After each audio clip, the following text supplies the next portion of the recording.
alto. Teu reino, por glória que dura para sempre. Amém. Amém.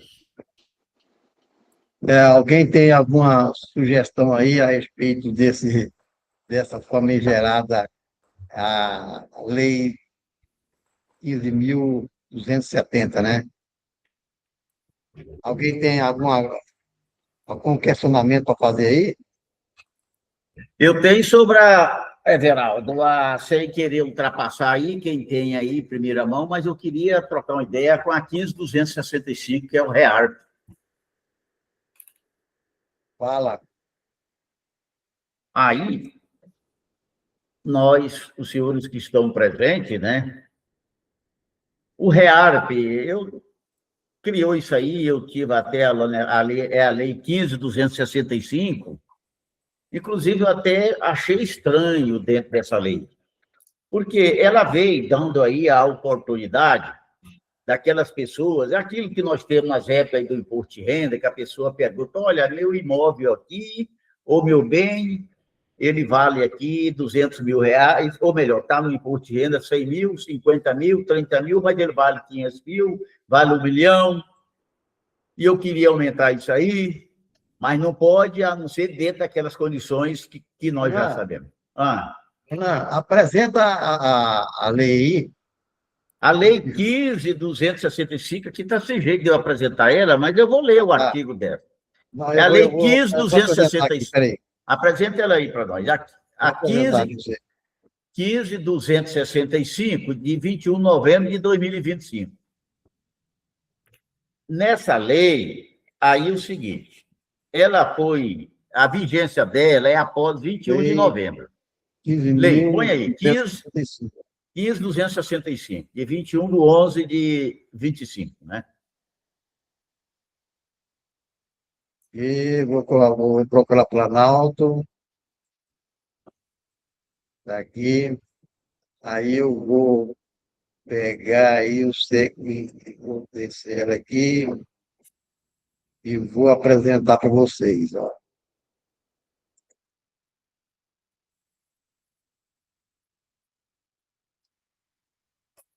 Onde que ela está?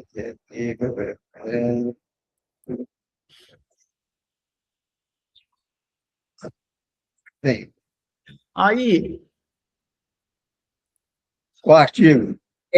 A lei é o seguinte, no início dela, ela veio falando aí no artigo 1º, 2º, no 3º, no 4º e no 5º. Eu vou resumindo aqui os artigos, é o seguinte, ela dando a oportunidade para quem tem os seus bens que queiram atualizar o valor de mercado, e tem que ser não pode ser valor superior ao mercado, pagando 4%. O ganho de capital, nós sabemos, ele começa com 15%.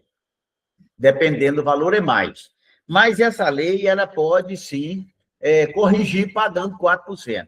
Só que, também, aquele bem que, por acaso, for corrigido, ele é obrigado a ficar no patrimônio do contribuinte 5 anos. Porque se ele alienar esse bem antes de 5 anos, ele tem uma penalidade de devolver, de pagar com juros e multa, e, inclusive, a multa poder chegar a 250%. Agora, essa lei ela tem uma vigência para se corrigir os bens. Está no artigo 15, artigo 10. O artigo 10 fala o seguinte, põe aí, Everaldo, no artigo 10. Ele diz o seguinte... 10. Espera aí. 10. A adesão ao REARP para fins de atualização ou regularização de bens ou direitos será feita no prazo máximo de 90 dias, contado a partir da data da publicação dessa lei. Uma lei tão ampla dessa, tão assim inusitada, que eu diria, como é que só dá um prazo nela de 90 dias? Com a entrega da respectiva declaração e o pagamento dos tributos. Aqui se refere a taxa. Então, o que é?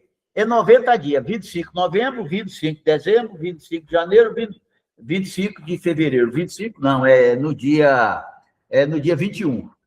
21 de fevereiro vence o prazo, para quem quiser aderir a isso, pagando só 4%. É claro, qual é melhor, pagar 11% ou 4%? É claro que é os 4%. Só porque dentro dessa lei, aí ela vem, ela traz lá no artigo 15, põe aí no artigo 15. Quinto. 15. Quinto ou cinco? 15. 15. 15. O que fala no artigo 15? Será excluído o REARP na modalidade regularização o contribuinte que apresentar declaração ou documentos falsos relativos à titularidade e à condição jurídica dos bens móveis, imóveis ou direitos declarados, bem como relativa à comprovação de que o valor dos ativos declarados corresponde ao valor de mercado apurado. Inclusive, ela dá oportunidade. O cidadão é como hoje, nós, principalmente toda a classe, né, de profissionais liberais, é médico, é contador, é advogado, é tudo, eles não obedecem à tabela progressiva, os profissionais liberais não obedecem, até mesmo lucro distribuído de empresa, não obedece o recolhimento dos devidos impostos. No caso de profissionais liberais e outros mais, os autônomos, é a tabela progressiva. O dinheiro está lá no banco. O cidadão tem lá no banco, é comum o cara ter lá 50 mil, 100 mil, pode muito bem ter. 200 mil, está lá guardadinho na poupança, está lá guardadinho lá na conta corrente dele, na aplicação. Mas, se a Receita for pegar, falar, o senhor fulano, vem aqui, explica para mim de que é esse 100 mil que está aqui na conta. Ele não tem ele não tem a prova da procedência disso. A lei dá oportunidade para ele regularizar aquele dinheiro. Ele pode, através dessa declaração, declarar para a Receita, olha, eu tenho 200 mil que está na minha conta, porém, eu quero regularizar. Se ele quer regularizar por algum motivo, e a lei fala, se tiver alguma fraude, alguma ilicitude na lei, aí a multa é 500%, se tiver alguma ilicitude. Mas não tem ilicitude com referente a essas pessoas que eu estou dizendo. Só que para eles provar também fica difícil. Como é que ele vai provar? Eu, por exemplo, tenho um cliente, ele recebe aluguel. E, às vezes, tem coisa lá que nem contrato ele tem. E vem juntando esse dinheiro. Agora, eu pergunto aos colegas, alguém se valeu dessa lei ou vai se valer dessa lei para regularizar algum bem até essa data, 21 de fevereiro, que não pode isso? Ela não trata, não é só disso, ela trata de outras questões também relativas à parte trabalhista. Tem uns artigos aí, Ministério do Trabalho, né? Aí ela trata de... Nem sei, não, ela só tem vigência, ela só tem validade, ela trata das sessões na área de benefício social, de empregado, essas coisas. Aí eu pergunto aos colegas, os senhores leram essa lei? Tem algum comentário a fazer, principalmente com referente à regularização desses bens, que pode ser qualquer bem, não é só imóvel, não. Pode ser automóveis, bens móveis em geral, dinheiro em banco. É isso que eu pergunto, e depois eu tenho uma outra questão dessa lei, se alguém estudou ela. Olá. Oi. Você falou 5 anos, 5 anos eu não posso vender. Imóveis. Isso. Imóveis são só 2 anos, né? O caso de um veículo só 2 anos. Imóveis é 2 anos, perfeitamente. Tá. Outra coisa. Eu estou querendo atualizar o meu imóvel. Por exemplo, eu tenho um apartamento que hoje está valendo 190 mil, mas ele está registrado com 60. Isso. Tudo bem, eu vou lá, pago 4% dessa diferença. Isso. Mas aí o governo tá usando de má fé, no meu ponto de vista, porque eu vou atualizar o imóvel hoje. Só vou poder vender ele daqui a 5 anos, quando ele já tiver defasado de novo, ou seja, eu vou pagar ganho de capital do mesmo jeito. Perfeitamente, concordo com você, que 5 anos é muita coisa. Sacanagem. Não é isso? 5 anos é muita coisa. Esse apartamento seu que vale... Esse apartamento seu... defasado. Esse apartamento seu que vale 190 mil hoje, aí daqui 5 anos ele vai estar valendo uns 300, ninguém sabe, entendeu? E eu sou obrigado... E se por acaso, às vezes, se por algum motivo de força maior, alguma situação, você for obrigado a vender, aí tem que devolver toda a economia civil com multa de 200%. Olá. Oi. Eu pergunto, para que o imóvel Imóvel. Fique totalmente isento. Quantos anos? Não, para ficar prescrito de prova da origem, quando não há ilicitude, é 5 anos. Tá. Não. O imóvel fica isento de ganho de capital a partir de quantos anos? Não, aí não tem isenção de um único, aí tem aquelas regras se tratar. Quando se trata de um único bem imóvel, que ele for alienado até R$440 mil, um único bem imóvel, ele é isento de imposto de renda. A pessoa só tem um imóvel, e ele vendeu por 380 mil, é isento. Não tem uma regra que fala que, dependendo dos anos, ele vai. Tem algum. É a correção monetária, aí zera o imposto a pagar. Se não me falha a memória, peço até ajuda aos colegas aí, é de 1967, adquirido, que está no seu patrimônio até 1967. 96, parece. Não, é de 1969, 100%. Isso, 69. 1970, 95, 1971, 80 e vai baixando. É fato. Aí, vamos supor que o cara vai aderir isso aqui, certo? Aí ele vai perder aquela regra, certo, da isenção? Não perde, não. Perde, não. Isso aí você pode considerar, porque isso aí está previsto lá no parágrafo 5º do artigo 3º dessa lei que o Ronaldo está falando, do REARP aí. O artigo 5º, como é que é? No artigo 3º, parágrafo 5º. Parágrafo 5º, então deixa eu ver aqui. Parágrafo 3º, parágrafo 4º. Parágrafo 5º, está aqui, ó. É autorizada a regulação do valor de bens imóveis, automulta, e o parágrafo 3º, você falou, Fábio? 5º. Parágrafo 5º. A regularização aplica-se também aos não residentes no momento da publicação dessa lei, desde que residente. Não é isso, não. É o parágrafo 5º do artigo 3º. Terceiro, essa aqui, ó. Não é isso, para não. Para fim de aplicação. Isso. Tá certo. Parágrafo 5º, tá aqui. Então, peraí, parágrafo 5º. Para fins de aplicação do disposto no artigo 18 da Lei 713, de 22 de dezembro de 88, que é essa aí que o Fábio falou, e o artigo 40 da Lei número 11.196, de 21, será considerado como data de aquisição a data em que for... Aí, a pergunta do Everaldo é muito inteligente aqui. Inteligente não, oportuna. Aqui, ó. A data da aquisição, a data em que foi formalizada a opção a que se refere. Ou seja, você deixa de ter adquirido aquele bem de 67 e passa agora a ter como data agora que você regularizou. Aí você perde a isenção. É safado esse governo, sabe? Aí você perde. Aí você perde a isenção.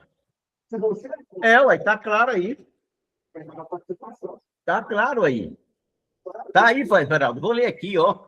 O parágrafo, ó. Para fins de aplicação no disposto do artigo 18 da Lei 7.713, de 22 de dezembro de 88, e no artigo 40 da Lei 11.196, que é do ganho de capital, de 21 de novembro de 2005, será considerada como data de aquisição a data em que for formalizada a opção a que se refere o parágrafo 3º deste artigo. Parágrafo 3º do artigo. O que ele fala no parágrafo 3º?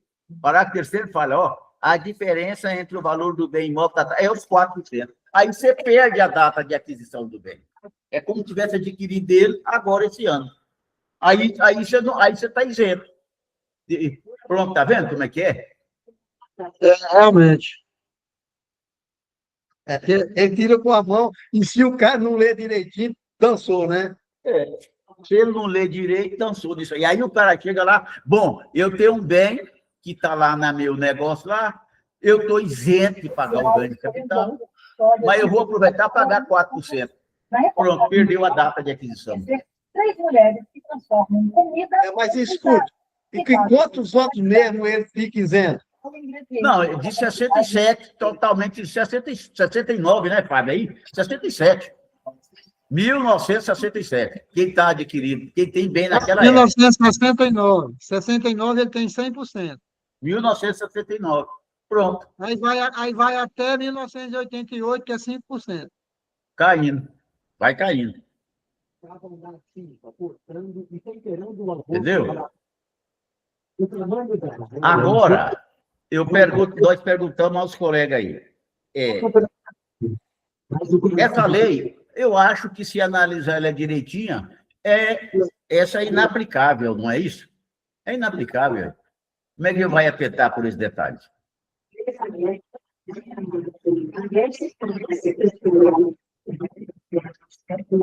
Ronan, Oi. e eles estão podendo, estão facultando, quem optou pela modalidade que houve em setembro de 2024, setembro de 2024, eles soltaram um pacote desse também, o Haddad. Foi. Né? Aí, só que a alíquota era mais pesada, e as condições eram bem piores. Aí você pode migrar para esse aqui. Pois é. Agora o seguinte... Porque, na verdade, o governo quer fazer caixa. O governo é o seguinte, você vê, criou aquele sistema, aquele teve uma adesão muito pouca, muito insignificante, aí criaram essa outra aqui, que, na verdade, eu vi aí, tudo com referência ao REARP. Outra coisa que eu pergunto aqui, Fábio, me ajuda a interpretar aqui, que eu quero ver isso aqui. Aonde veio aqui, ó, quer ver? Que fala aqui sobre aqui, ó. É o capítulo, Verão, põe aí na seção 3 da lei. Ronan, peraí, Miguel. Vamos ver se o Geraldo já tem a opinião a respeito. Você pediu, Geraldo? Não, boa noite para todos. Ronan, eu li essa lei aí, eu concordo plenamente com o Fábio que isso aí é uma tapeação do governo, isso aí é um engodo para o povão, tá? Porque o cara vai lá, atualiza o seu bem, ele não sabe se amanhã ele precisa vender esse bem. Você está hoje com a saúde perfeita, eu não tenho intenção de vender esse imóvel só daqui a 10 anos. De repente você tem que vender.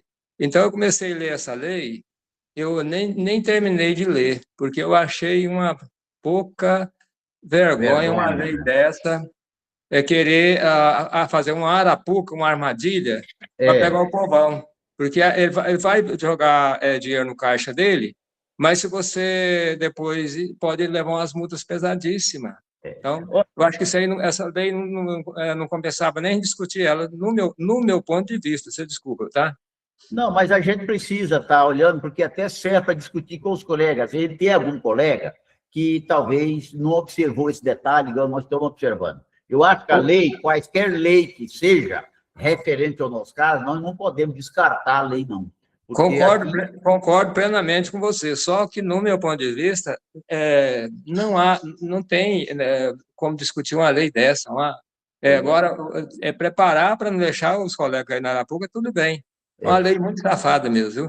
Agora, aí, Fábio, viu, Everaldo? Põe aí para nós, põe o artigo 20 aí, Everaldo, só ver com o Fábio um negócio aqui. O artigo 20 é acima dele um pouco, na seção 3. Fábio, que ela não trata, Geraldo, não é só do REARP, ela tem outros assuntos aí. A seção 3 fala assim, do recebimento de reembolso de proventos e rendimento pelo prestador. Você entendeu isso aí, Fábio? Eu não entendi. Fábio, está ouvindo? Seção 3. A seção 3, artigo 20, logo acima dele.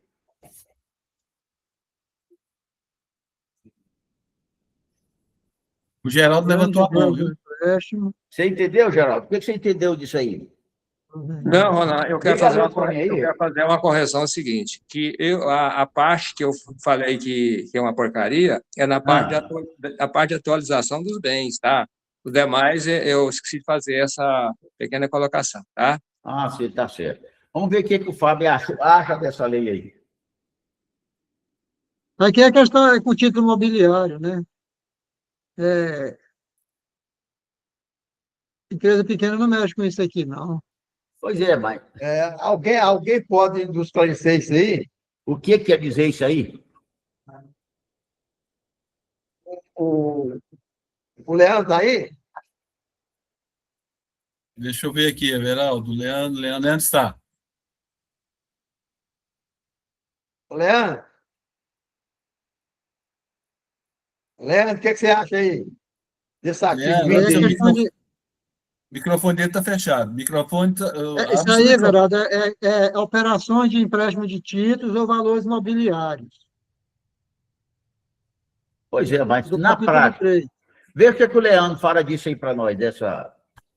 Leandro, abre seu microfone, por favor, que ele está fechado. Não sei se ele está lá junto ao celular ou ao computador, é porque tá com o microfone fechado. Serve às empresas que prestam serviço de compensação e liquidação de operações de valores mobiliários no país. É peixe grande.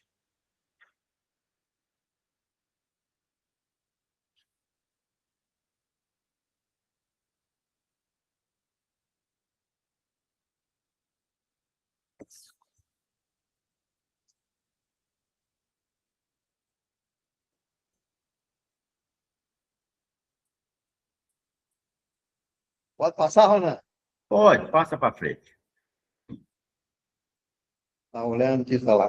Tá bom. Então, eu vou parar a apresentação aqui. Fala, Vanildo. Boa noite a todos, está ouvindo?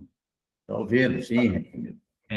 Eu acho que aquilo ali é uma situação que estava meio que largado, que era a pessoa física, por exemplo. Você vai na Bolsa de Valores, você investe, você pode alugar suas ações para a corretora negociar elas para outra pessoa e você recebe como se fosse um dinheiro por esse aluguel.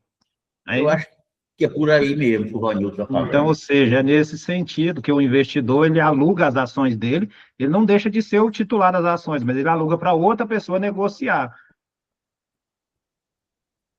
Que tem essas Correto. situações aí, tipo fazer day trade, a pessoa compra e vende no mesmo dia. Então, tu aluga tuas ações, a corretora vai e negocia ela para outra pessoa, se outra pessoa quiser, e você ganha um rendimento por isso. Ah, entendo, sabe? Bem, tá explicado, né, Ronan? Tá bom, discutimos. Aí depois nós vemos mais na frente e surgir. É, o Leandro, você tem alguma coisa para apresentar, Leandro? Acho que ele Leandro, tá só como é que fala? A imagem, o vídeo dele está fechado, Everaldo. Ele não deve estar por perto, não.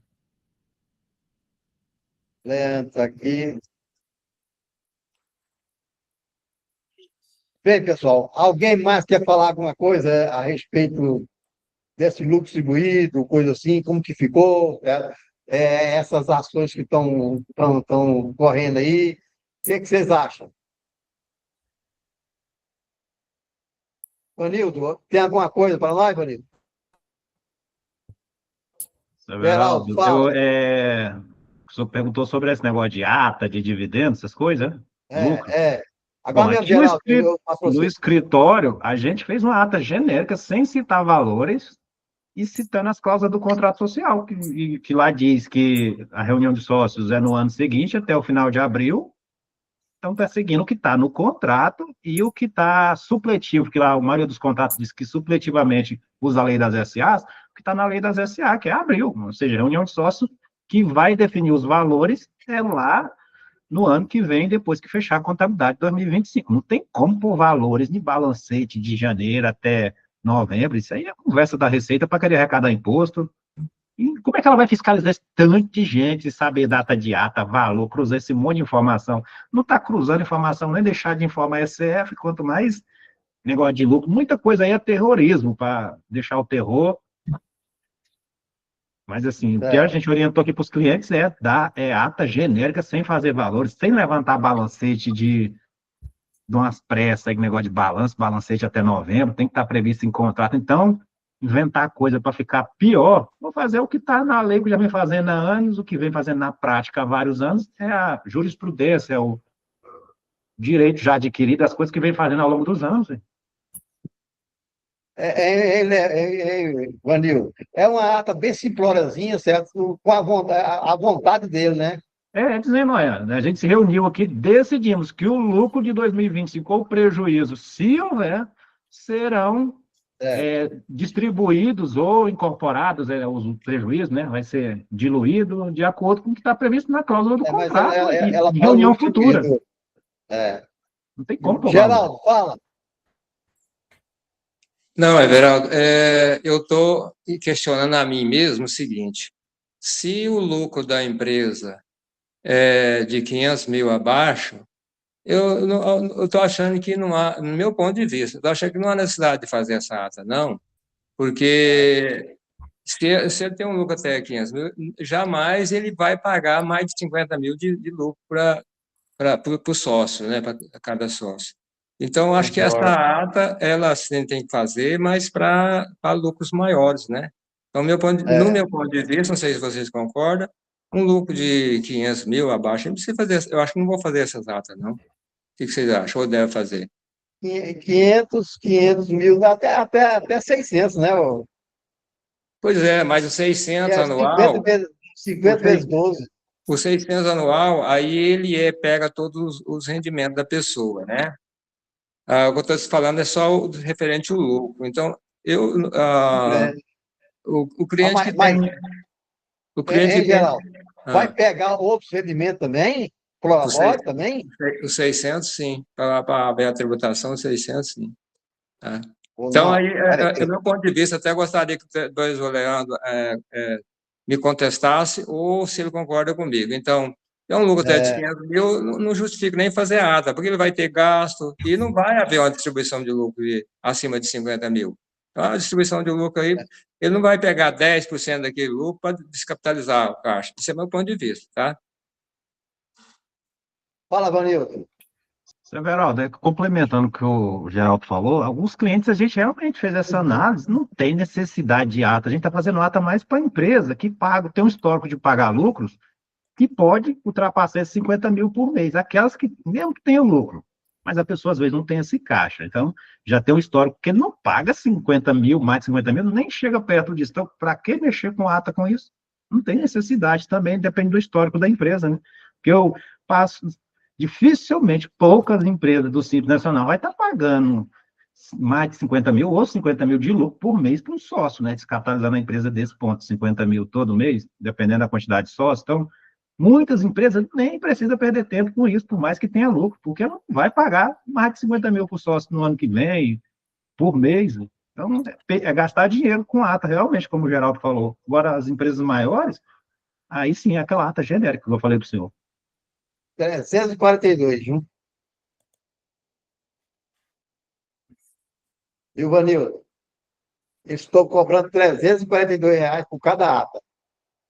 É por uma empresa pequena que não tem, não paga isso, não passa de 50 mil, 10 mil reais de lucro, 20 mil, tem empresa que não paga nem isso por mês, por sócio. Então, para que mexer com ata? Você vai ser isento?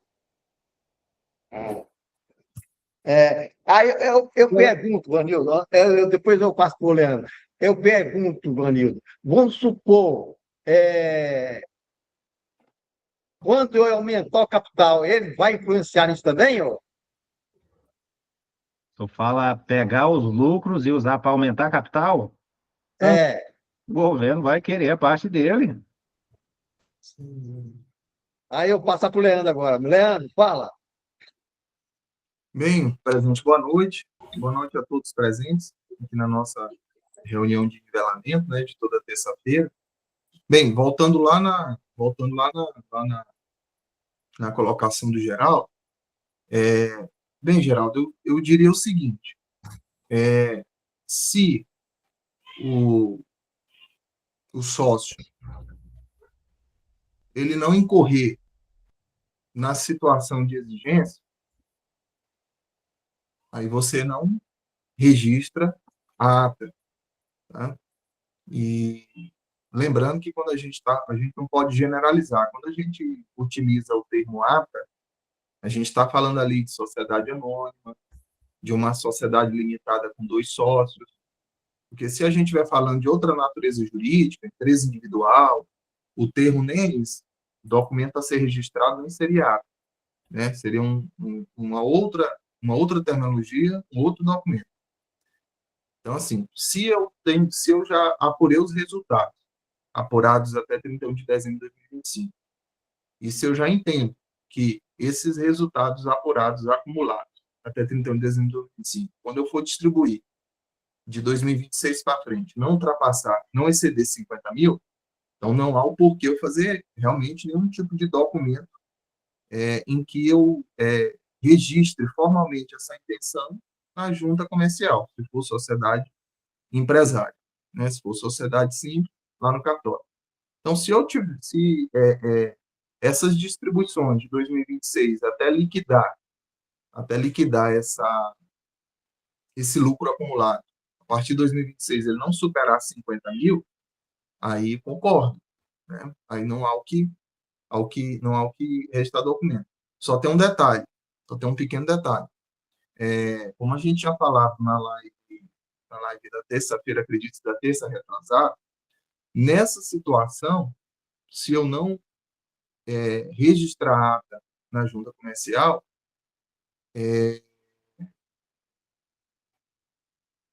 e eu não distribuir superior a 50 mil reais, eu não distribuir efetivamente, não fizer o pagamento desse lucro efetivamente acima de 50 mil reais, então veja bem, o sócio dessa pessoa jurídica, ele está isento da retenção dos 10, porém, esse rendimento abaixo, de 50 mil para baixo, ele vai compor a base de cálculo do ajuste anual.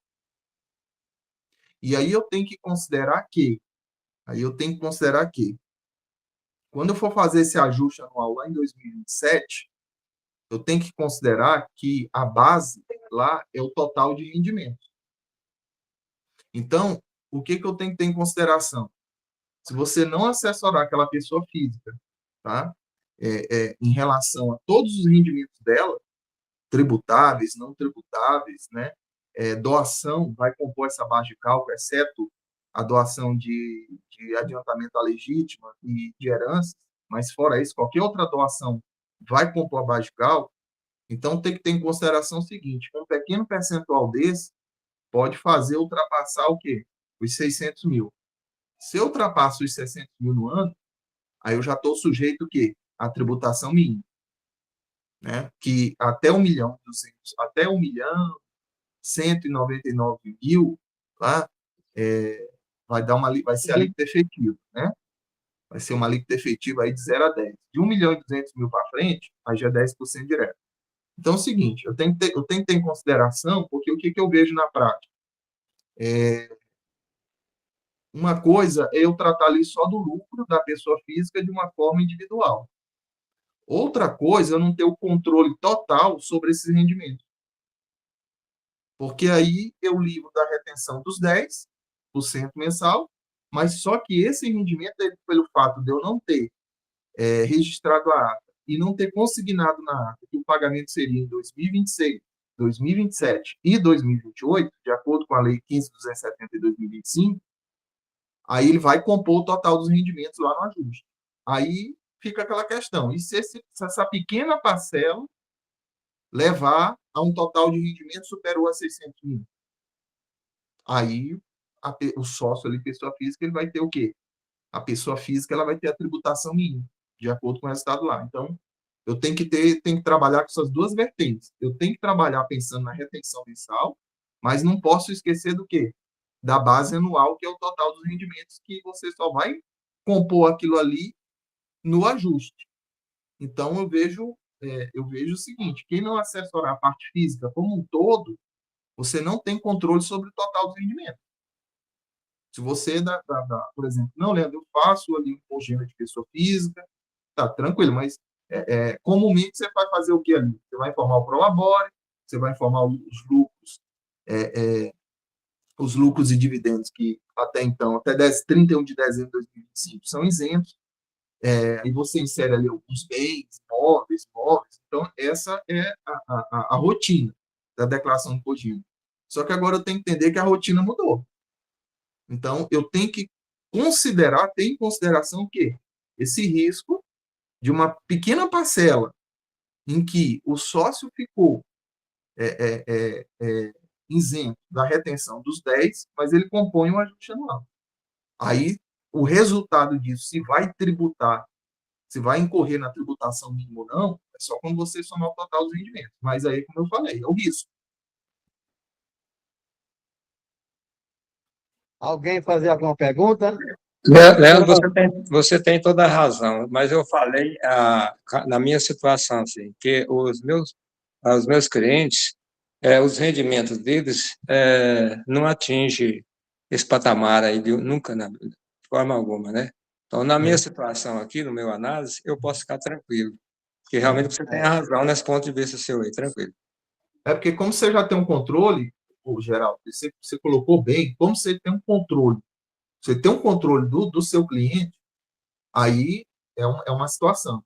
Agora, você veja bem, é comum, vamos supor que uma pessoa física aí, aí no ano de 2026, ele recebe uma doação de 300 mil. Ele recebe uma doação de 300 mil. E aí, veja bem que você não tem nenhum contrato com ele de assessoramento na parte física. Você assessora ele na pessoa jurídica, faz o imposto de renda dele de pessoa física ali por conveniência, porque ele é seu cliente na PJ, aí você costuma a fazer a declaração de imposto de renda de pessoa física.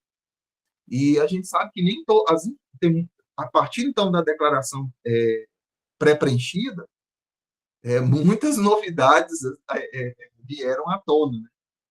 Houve venda de imóveis que anteriormente, não se sabia, passava batido na declaração, que não cruzava lá com o cartório, né? Agora já está passando automaticamente para dentro da declaração. Então, assim, no seu caso, que você tem um controle total, perfeito, você já sabe a dimensão. Você diz, olha, ele não tem jeito dele passar de um total de rendimento anual superior a 600 mil. Não tem jeito, você já tem esse controle. Você garante esse controle. Então, tranquilo. Agora, numa eventualidade, olha, esse cliente aqui, ele tem uma atividade extra fora, ele vende veículo, né? Ele vende veículo, ele vende imóvel, né? Ele trabalha ali com bolsa de valores, né? E nunca ele me passou essa informação, né? Nunca ele me passou essa informação. Eu fiquei sabendo na declaração do ano passado, por conta da pré-preenchida, que eu importei ali com o GOV-BR. Aí, para essas situações específicas, pode ter surpresa lá no ajuste anual. Então, assim, o que eu oriento? Se não tem certeza, se não tem um controle total sobre esses rendimentos da pessoa física, o que nós sugerimos? Nós sugerimos que faça o registro da ata, não só pensando na retenção dos 10, na ausência ali, no afastamento da incidência da retenção dos 10%, mas sim na composição da base de cálculo do ajuste anual, porque isso é que vai ser perigoso, porque ali vai entrar aluguel, ali vai entrar prolabore. Se ele, por exemplo, além de sócio de uma empresa, for CLT, vai entrar o rendimento CLT também. Então, eu vejo o que eu observo agora com a Lei 15.270 de 2025. Será necessário um assessoramento à parte na pessoa física. Na pessoa física. Porque até então, quando você assessora a PJ, alguns dados da vida particular daquele cliente você não tem. Você não tem. Então, o risco dele receber uma doação no meio do ano e essa parcela, o risco dele vender um imóvel, o imóvel não, porque o ganho de capital aí, exceto lá o de bolsa de valores, não vai compor. Mas, assim, uma série de outras operações ele pode realizar no decorrer do ano calendário que pode levar ele a recolher essa tributação mínima, né? Então, sim, tem que tomar muito cuidado. Agora, em outro detalhe também muito importante, eu vejo um outro lado. A empresa que tiver condições,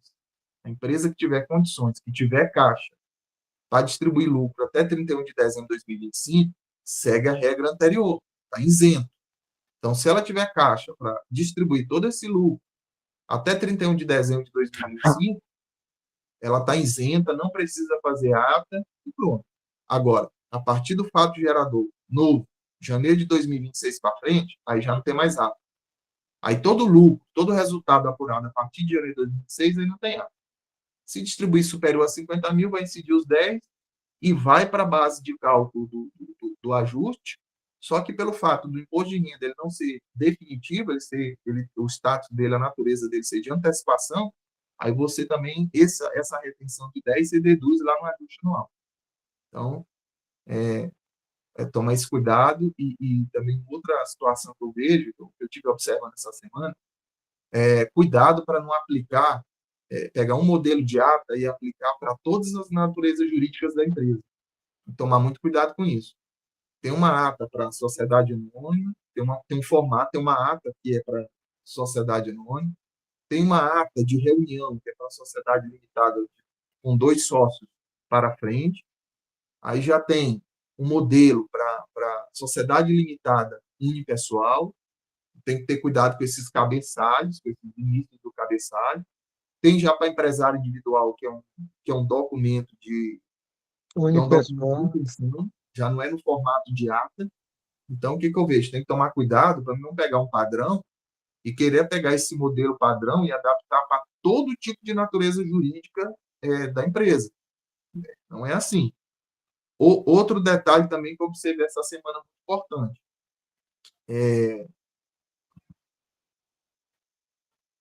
O cronograma a ser consignado nesse documento a ser registrado na junta comercial, observando a lei 15.270 de 2005, ela estabelece lá que os anos a serem pagos efetivamente são 2026, 2027 e 2028. Então, na Lei 15.270 de 2025, ela não falou até 2028. Ela falou 2026, 2027 e 2028.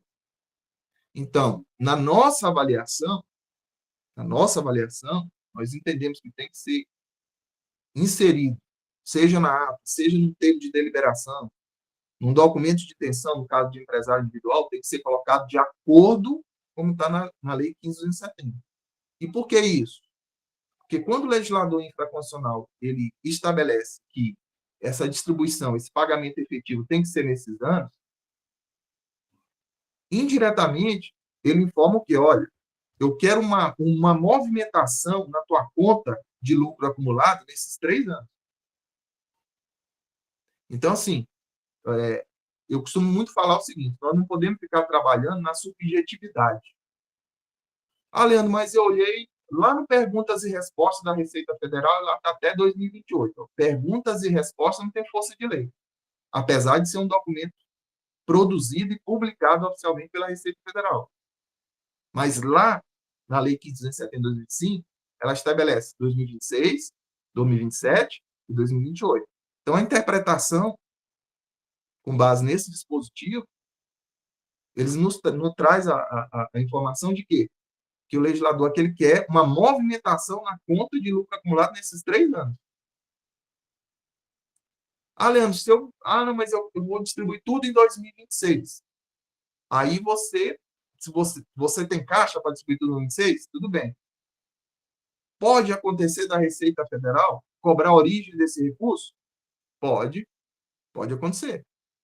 Então, o que acontece? Como eu costumo falar o seguinte, a gente não pode trabalhar na subjetividade. Ah, mas se eu botar lá na ata até 2028. Não, mas na 15.270 não está assim. Então, nós não podemos ficar nessa subjetividade.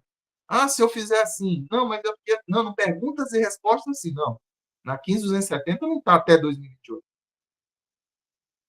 Então, a gente tem que tomar cuidado para a gente não navegar nessa subjetividade, porque quando a gente for assessorar empresas, assessorar sócios, a gente não pode ficar nessa subjetividade e nem pegar documento padrão e trabalhar para todo tipo de natureza jurídica da empresa.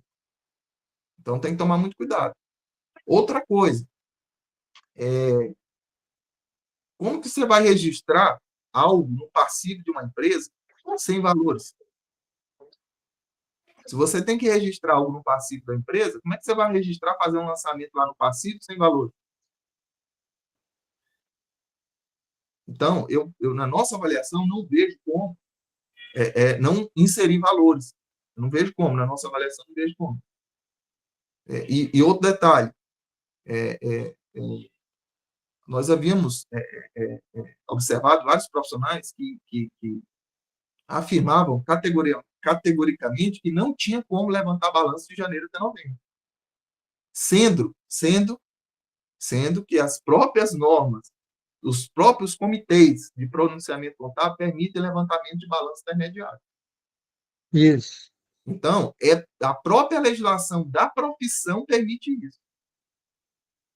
Agora, o que nós orientamos? Que haja previsão no contrato social da empresa, uma cláusula que preveja o quê? O levantamento de balanço intermediário. Então, não é que... Aí eu volto àquela questão. Não vai ficar em subjetividade, em achismo. Se levantar em novembro não funciona. Não, gente. A gente não trabalha no limbo. A gente não fica na subjetividade. Se eu tenho um comitê de pronunciamento contábil que permite isso, se eu tenho um Código Civil que permite isso, então não há o que se discutir, não há o que se ficar no limbo, no achismo. A Receita Federal tem como analisar todas as atas. Eu não vou assessorar empresário com subjetividade. Eu vou assessorar empresário com o instrumento jurídico que eu tenho na mão. E qual que é o instrumento jurídico que a gente tem na mão hoje? É a Lei 15.270 de 2025, é o Código Civil, certo? Isso, é um decreto que rege as questões mercantis de atos, de registro de atos públicos nas juntas comerciais. Então, é com esse instrumento que eu tenho que trabalhar. Eu não posso... mas eu vou fazer essa ata assim, eu vou botar lá até 2028, porque a Receita ela não vai fiscalizar cada contribuinte. Não posso assessorar a empresa na subjetividade. Eu não posso. Então, o que eu tenho que trabalhar com ela? Olha, o legislador infraconstitucional, aqui, nesse caso, ele exige uma movimentação na sua conta lucro acumulado 2026, 2027, 2028. Ponto. Não, eu vou tributar. E outra coisa.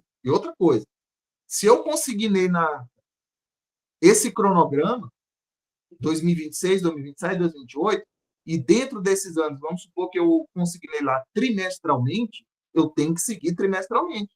E por que eu tenho que seguir isso? A Lei 15.270 também é claro. Ela fala que deve ser observado o cronograma consignado lá no documento oficial. Então, Leandro, deixa o Vanildo falar um pouquinho. Peraí. É o seguinte, Leandro. Eu gostaria que você fosse mais objetivo. Naquele dia você me matou, certo? No artigo, falando o seguinte: depois do artigo lá, fala assim, é a somatória de todo o rendimento, certo? Aí você matou e acabou, certo? Então, nós não podemos ficar postergando essas coisas, não. Vanildo, fala aí rapidão. Several, eu concordo com muita coisa que o Leandro diz, mas tem, por exemplo, a gente pode fazer esse questionamento aí, igual ele falou, do lucro, essa questão dos 600 mil, declaração, acho que vai ter que ficar para declaração, porque tem muita coisa que às vezes a gente só descobre quando vai fazer a declaração, a pessoa nem conta durante o ano. Então, a gente tem que olhar para os nossos clientes e analisar a carteira de cliente, cada um a situação, o histórico, essas coisas, assim.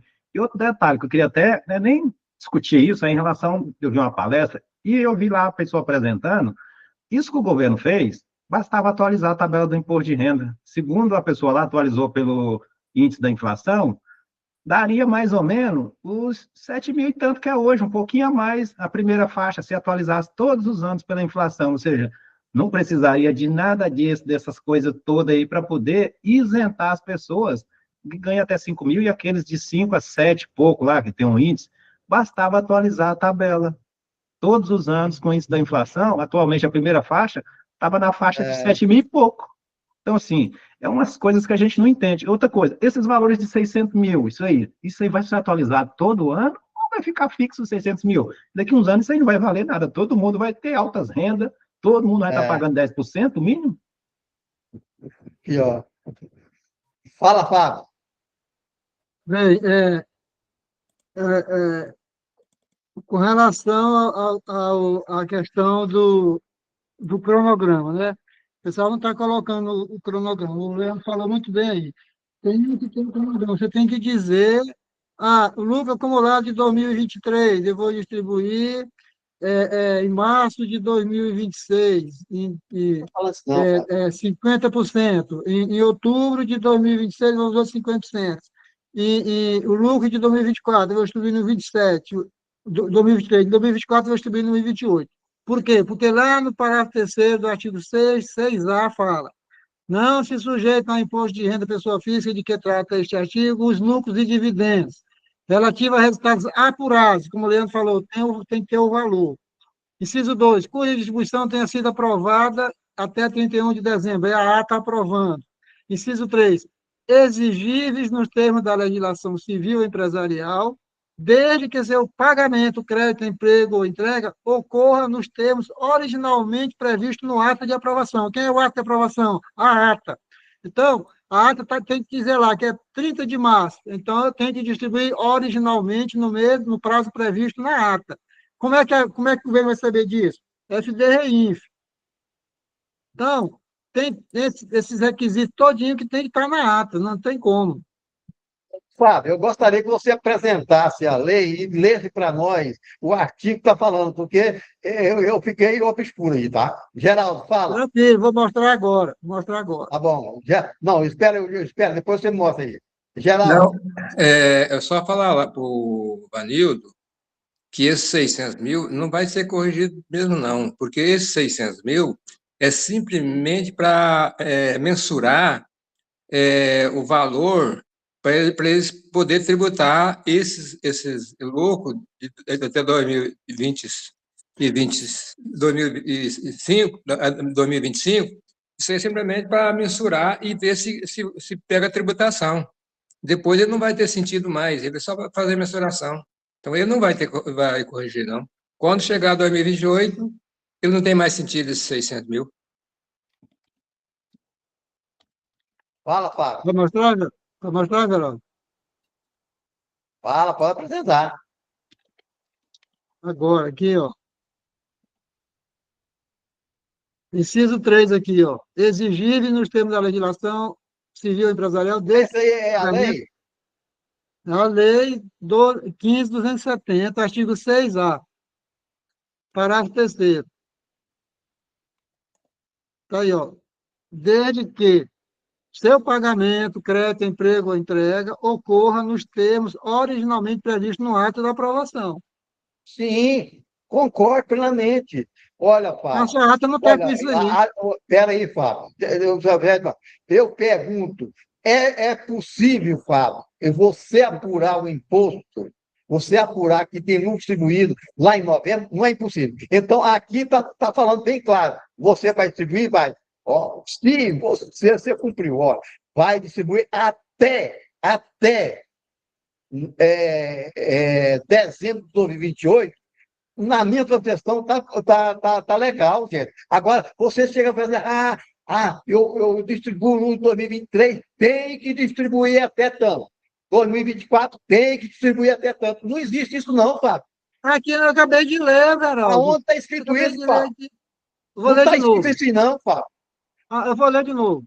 Não se sujeita ao imposto de renda pessoa física de que trata esse artigo os lucros e dividendos, inciso 3, exigíveis nos termos da legislação civil e empresarial, desde que o pagamento, crédito, emprego ou entrega ocorra nos termos originalmente previstos no ato.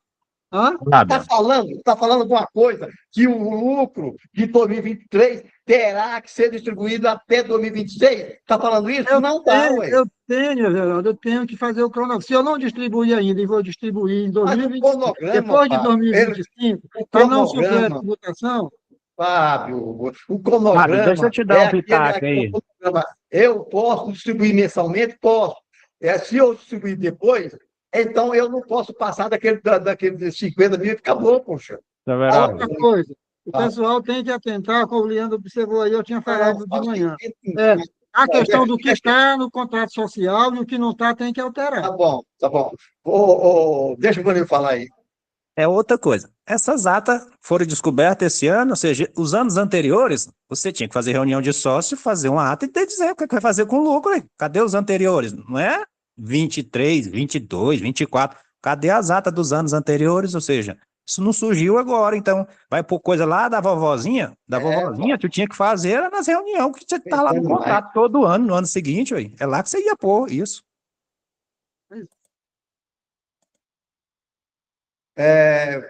Pronto, Vanildo.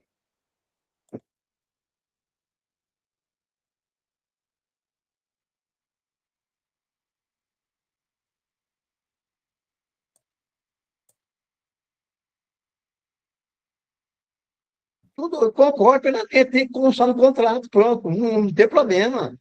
Está certinho. Constou no contrato que o lucro pode ser distribuído, constou, pronto. Não é problema nenhum, gente. Aí, Tem assim, ó, gente aí que faz antecipação de lucro e não tem no contrato. Aí mas chega aí para uma hora, a Receita vai cabe o pegar. governo cobrar, o Fábio. Cabe o governo vir aqui, ó, não está no contrato, essa distribuição de lucro não é válida. Pronto, acabou. A Receita Federal contratou um funcionário agora que ele sabe fazer tudo rapidinho, um tal de inteligência artificial. Agora ela pega, dá para ler esses contratos aí da junta aí em fração de segundo. E aqui, Fábio, Fábio, aqui, Fábio, me fala uma coisa, Fábio. Nós temos hoje quantas mil firmas de ensino nacional? Mas é absurdo, certo? Eu pergunto, o governo vai olhar essas firmas pequenas que o Geraldo está falando aí, essas firmas pequenas, certo? Que não vendem mais que 1 milhão por ano, certo? Eles não vão preocupar com isso, não, Fábio. Não vai se preocupar com isso de maneira nenhuma. Eles vão olhar. Olha bem, hoje eu estava falando com minha filha, o cara lá de uma firma que ela está fazendo, ela recebe 12 mil reais por mês, então esse cara lá não está importando com isso, não, porque ele ganha dinheiro demais e 10% para ele não é merreca nenhuma, não, poxa. É os grandão, certo? Não está importando com isso, não, ué. e Aí é um Fábio, subjetivismo. isso, e Fábio, Hein, Leandro? e essa COSIT que eu trouxe aqui agora, ela é um entendimento da Receita Federal, viu?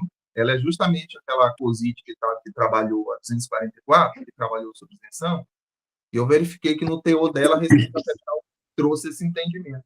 Então, eu estou até demonstrando isso aqui para a gente não entender que a gente está na esfera do achismo, do acho que é assim, que essa cláusula não tem que estar no contrato. Não, aqui já é um entendimento da Receita Federal. Levantamento de balanço intermediário pode? Pode, mas é necessário que haja previsão do contrato. Tá? Isso. Leandro, você mesmo falou que essa lei Ela tem tem falha constitucionalidade. imensa. Você que falou mesmo. Mas como que nós vamos confiar numa lei dessa aqui, que está uma enxurrada de ação contra ela, certo?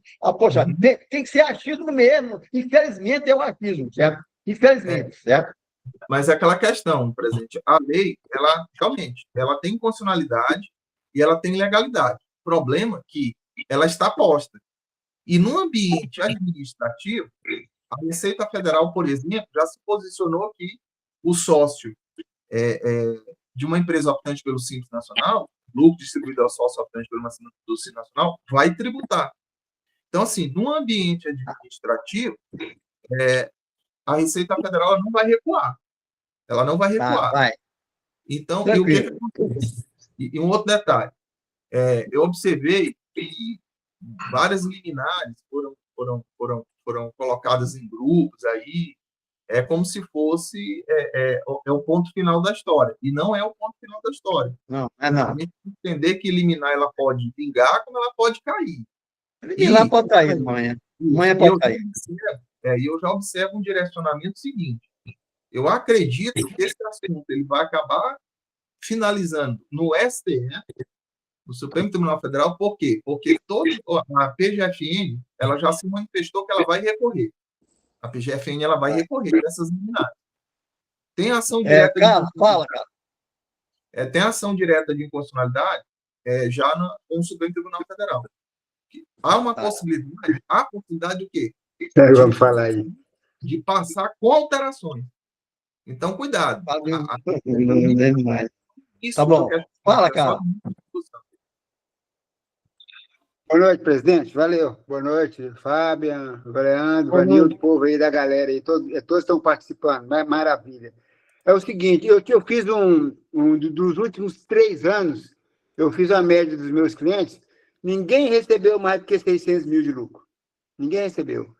Então, esse lucro acumulado que vai estar agora em 2025, Leandro, eu posso, mesmo que eu não fiz a ata, eu posso ir distribuindo ele até no limite de 600, não posso? Se você não deliberar e aprovar na ata, e não registrar na agenda. resultado apurado até 2025, mas esse resultado apurado você distribuir em 2026 até 50 mil, aí não tributa. 50 mensal, né? No caso, 600 anual. Não incide os 10%, mas do Exato. ajuste você não se livra. Tá certo. Cara, Agora, e se o cara, uma coisa, cara, e se o cara tiver 10 sócios, é 50 para cada um só. Pronto. pronto, beleza, ótimo. Né? Agora, um outro detalhe, Everaldo, e Leandro também. Esse sócio que pegou nessa empresa 50 mil, ele não pode pegar na outra mais 50, porque é pelo CPF, não é não? Pode. Ele pode pegar Pode. em uma 600, na outra 600, e na outra 600? Ele vai cair quando chegar na... Física e pagando pessoa jurídica para pessoa física, tal. Pronto. Eu posso ter 10 firmas, pode pegar. Carlos, o problema aí que você vai enfrentar é o seguinte: a retenção ela é por fonte pagadora. Então, É por fonte pagadora. por fonte pagadora, então quer dizer que se o cliente tiver 3 empresas, ele pode pegar 1.800.000 no ano e não vai ter retenção nenhuma. Nada. Mas quando cair na de ajuste, né, Leandro? Quando cair na de ajuste... Não, mas se esse rendimento já é isento, por que ele vai cair na de ajuste? Ele vai lá na questão do isento, não? É isso que eu estou tentando explicar, Carlos. Estou tentando falar isso. Exato, eu vi mesmo. No início você falou isso mesmo. Isso que chegou a dúvida. A retenção dos 10% ela é por fonte pagadora. Então, por exemplo, se você receber 50 mil de CNPJ e 50 mil de outro CNPJ, não vai ver a retenção. Porém, você já tem 100 mil lá no ajuste anual. Exatamente. Mas esse lucro, ele não chega no ajuste, ele vai lá no isento, lá nos rendimentos isentos, não é não? Não, Carlos. Para a tributação mínima, é o total de rendimentos à base de cálculo. Não interessa se é isento. Então quer dizer, mas veja bem, então você sai do espeto e cai na brasa. Se você pegar de 3 empresas 600, você vai ser tributado no ajuste. Isso, exatamente. Você se livra da retenção dos 10, porque a retenção dos 10 é por fonte pagadora. Exato. No total, lá no ajuste anual, vai somar o total dos rendimentos. Eu até falei rendimento isento aqui, todo rendimento isento lá, mas tem umas exceções, tipo rendimento de aposentadoria, de reforma, ele não vai entrar para essa base. Exato, é diferente. Doação, que não for adiantamento legítimo, e herança, vai entrar. Então, por exemplo, teu cliente recebe 50 mil, uma doação de 50 mil no decorrer do ano. E ele não te passou essa informação porque você não assessora ele na pessoa física. Esses 50 vai compor lá no ajuste anual. Vai. Compor lá no ajuste anual. Tá? Aí, o que acontece? Com a declaração pré-preenchida, com o GOVBR, isso aí vai vir facilmente para dentro da declaração de ajuste anual. Vai aparecer a declaração. Isso. Aí, quando é que você vai saber disso? Lá em março. Lá dia 15 de março de 2027, você vai estar sabendo disso. Tá Carlos, certo. qual o entendimento que você teve aí, Carlos? Fala de novo. Você falou que entendeu, vai lá. Não, tudo bem, entendi sim, porque, veja bem, até 600 mil, ele é isento, né, mesmo jogando lá no ajuste anual. Mas se ele tem de 3 empresas, se ele pegou 600 de cada uma, for lá no ajuste, aí ele vai pagar o imposto, sim, pelo ajuste. Everaldo. Não é, o ajuste é 1.200.000? Não, Everaldo. A partir de 600 mil e um centavo. 600 mil e um centavo. Só que a lei é efetiva. Não quer dizer que vai ser 10. 10 é de 1.200.000 para frente. Só que de 600 mil e um centavo para frente, ele vai jogar numa fórmula, que existe na 15.270. Ele vai jogar numa fórmula, e essa fórmula ele vai saber qual que é a alíquota efetiva de acordo com o total do rendimento. É 2,5, é 3,5, é 4, é 5, é 6, é 7. Aí é uma alíquota efetiva. Porque ele é isento na fonte pagadora, no caso, em separado. Mas quando faz o ajuste anual, Everaldo, aí pega ele. Everaldo, Carlos. Fala, Geraldo. Eu estou entendendo que você está interpretando que o ajuste dos 600 mil é só o lucro. Não. O ajuste. Não, é toda a renda. É toda a renda com exceção toda a renda dele. né? Como doação, entendi. como salário, prolabore, e a própria divisão de lucro. Certo. Aí, se ele ganhou mais de 600 mil, aí o pau Aí quebra. ele vai para a tabela. Aí ele vai para a tabela. Aí ele tem que pagar. Não é isso, Leandro? Certo, Leandro? Certo. E outro detalhe, viu, Carlos? Exatamente. Ah, Aproveitar deixa aqui, assim, eu vi bastante coisa dessa semana.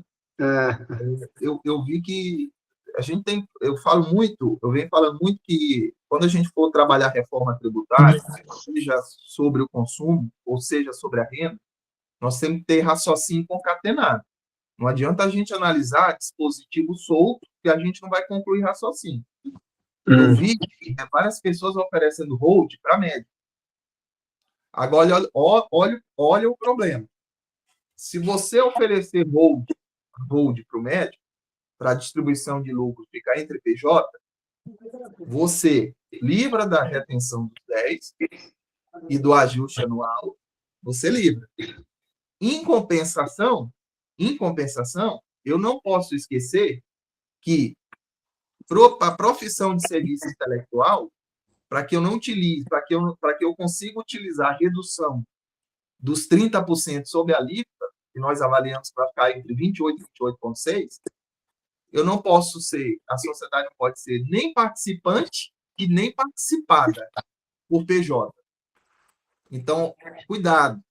Eu vou oferecer hold porque a relação fica de PJ com PJ. Cuidado.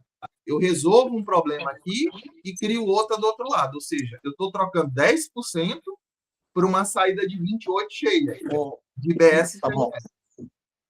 Ô, Leandro, vamos mais naquele exemplos práticos. Vamos aos exemplos práticos. Geraldo, me ajuda aqui para conversar com o Leandro. Vamos supor que o Everaldo, né? O Everaldo, ele receba 30 mil de uma empresa, recebeu 30 mil de outra empresa, 30 mil de outra empresa por mês, certo? Então, vamos fazer o seguinte. Vamos fazer umas contas bem racional. 20 mil por mês. 20 mil por mês, por ano, dá quanto? 240. 240. Certo? 240. Aí, depois ele recebeu mais 240. Dá quanto? 480. 480. 480. Aí, ele recebeu de aposentadoria 60 mil. Aí tá no sal. Dá 540. Não, dá 540. Não deu 600. Não, 480 mais 60 é 540. rendimento de aposentadoria não compõe. Exatamente. Se ele entrar como isento, né? Mesmo que é um rendimento isento, ele não compõe. Tem previsão expressa. Mas é tributado. Não a aposentadoria é tributada. Porque tem aquele limite, né? Tem um limite do isento e tem o que extrapola, né? O rendimento de aposentadoria, Veraldo, não entra no cômputo, na base de cálculo do anual, não entra. Como que é? O rendimento de aposentadoria tem previsão expressa para não entrar na base de cálculo, para não compor a base de cálculo no total dos rendimentos. Esse de aposentadoria não entra. Tranquilo, tá bom. O que mais, pessoal? Vamos discutir mais então, tá? No sábado, se você puder participar com a gente, Leandro, no sábado nós estamos das 11 até das 9 às 11, certo? Online, Verão? Online? Vai estar onde? Online, né? Você vai passar para a gente? Vai passar o link para a gente? Aí eu vou passar o link. Ótimo, no grupo, tá beleza. Vai discutir mais isso aí para a gente chegar numa conclusão, certo? Cada dia a gente vai descobrindo alguma coisinha, certo? A gente erra de um lado, certo? Aí conserta, erra do outro, conserta, certo? Assim por diante, certo? Porque a gente estava pensando uma coisa e já é outra totalmente diferente, né? Geraldo me ajudou aí, certo? O que mais, pessoal? Eu vejo assim, sabe, presidente? Eu vejo que o mundo, fora essa questão da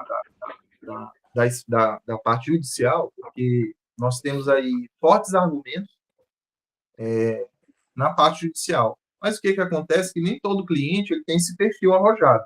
Tem cliente que ele já é mais conservador. Então, se o cliente se o perfil dele for conservador, façam, a nossa sugestão e principalmente quando o valor de distribuição de lucro ele for elevado, façam o que a 15.270/2025 ela está determinando, principalmente se o perfil do cliente ele for conservador. Trabalhem de acordo com o que a 15.270 ela está solicitando.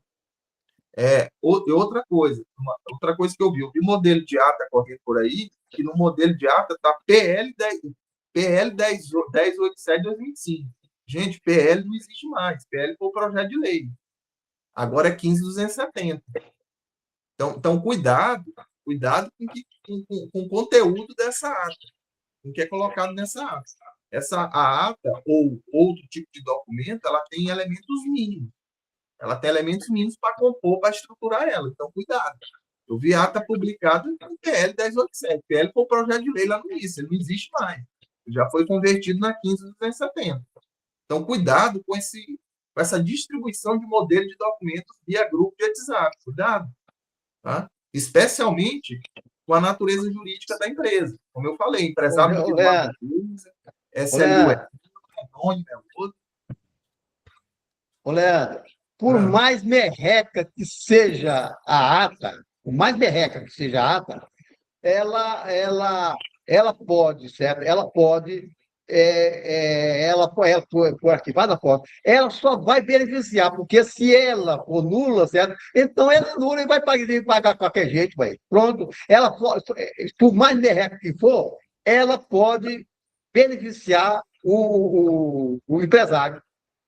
É a minha opinião. Ela jamais vai prejudicar.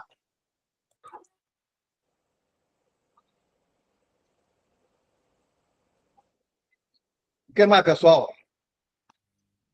Presidente, só lembrando de um detalhe aqui, né? Você veja bem, é um turbilhão de coisas aí a partir de 2026, né? Um turbilhão de assuntos, de matérias que nós temos que colocar no nosso radar. E para aglutinar aí com IBS, CBS, 2026, com tributação sobre lucros e dividendos, e agora a mais recente, um acréscimo de 10% nos percentuais do lucro presumido. Então, aumento de carga... Nós não escutamos essa outra parte. Acréscimo de 10% no percentual de quê? Nos percentuais do lucro presumido. Acréscimo de 10% no percentual do lucro presumido. Percentuais do lucro presumido. 32%, 8%. Você cedeu a 60%? Cara, Porque você deu a 60% no trimestre? Eu não escutei direito, o Leandro. Acréscimo de 10%. O pessoal está escutando direitinho? O Leandro? Tá, tudo bem. Estamos escutando direitinho. Fala, Acréscimo de 10% nos percentuais de presunção do lucro presumido. Mas o que excedeu é a 60% no trimestre. Que excedeu, na verdade, não é quando você falou 600 mil? Não, 60. O que excedeu a 60 mil... Não, isso é o adicional de imposto de renda, isso é outra coisa. É o adicional, porque você falou aí de acréscimo, né? Eu pensei no adicional. Não. Esse adicional é na alíquota. Eu estou falando de adicional no percentual de presunção, lá nos 32, nos 8. Mas qual é o percentual de presunção? Depende da atividade. Por prestação de serviço, em regra, 32% imposto de renda, né? 32% contribuição social, comércio e indústria, 8% imposto de renda, 12% contribuição social. Vai aumentar de 32 para quanto? 32 mais 10%, vai dar uns 35,20%. 32 mais 35%. 10%. Tem regras para isso. Isso é a partir de quando, Leandro? Essa presunção de 10% a mais? É assim, Carlos, se já foi aprovado na Câmara, já foi aprovado no Senado e já está na sanção para o presidente da República sancionar. Mas isso aí só pode ser aplicado a partir de 2027, né, Leandro? partir de 2026, se for 26, se ele aprovar agora, que é o dia agora, 30, no fechamento, né? Fechamento do Congresso, dia 30, acabou aí, aprova. Será que eu vou aprovar nessa? Pois Só é. depende do presidente agora, viu, Carlos? Já está com o presidente da República. Então pronto. Então vai ser aprovado, publicado, acabou aí no ano seguinte, já começa a presunção de 10%. É por isso que eu trouxe a informação aqui. Aí é bravo, hein? Aí é mais imposto. Dá Aí, outra notícia ruim para nós aí, ô Leandro, dá outra notícia ruim. Já tem notícia ruim. É correr por lucro real agora, gente. Não, Carlos, não mata o mensageiro, não. Eu queria ser portador só de então, não pode não. Não, no caso, tem que correr por lucro real, acabou. Tem jeito, né? Presumido Só que assim, tem regras, né? Depende da atividade também, lógico. Tem regras aí para tributar. Aí, ó. Brincadeira, hein? É tranquilo. O que mais, pessoal? O que mais? E o que mais? Então, até o dia 30, né? Dia 30 dia 30 nós discutir novamente, tá? Dia 30 é o último dia do ano. Beleza. 31 não vai ter nada, né? Não, nem no 31, dia, nada. 31 nem banco funciona. Boa noite para todos. Tá, boa noite. Boa noite, pessoal. Feliz Natal a todos. Valeu. Feliz Natal a vocês, todo mundo. Feliz Natal a todos.